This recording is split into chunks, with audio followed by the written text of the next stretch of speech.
आदमी की वजह से, बैरिया की वजह से और क्या है? ये गुंडागर्दी हो रही है, रियासती गुंडा कारोबारी लोगों को मार रहे हैं लोग, जो गुंडे हुए उनको कुछ नहीं कर रहे, जो कनेक्शन कर रहे हैं उनको कुछ नहीं कर रहे, उनके साथ हैं लोग पैसे लेके। बंद करो, बंद करो, बंद करो।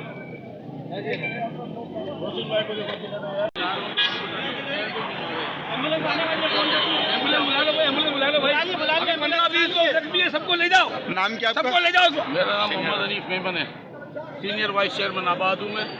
और इन्होंने हम कारोबारी लोगों के साथ ये हाल किया है, जो हम अरबों रुपए का टैक्स देते हैं इस गवर्नमेंट को, और 66%, 67% टैक्स हमारी इंडस्ट्रियाँ यहाँ की पाकिस्तान की कराची की देती है। बैरिया में था अच्छा, बैरिया में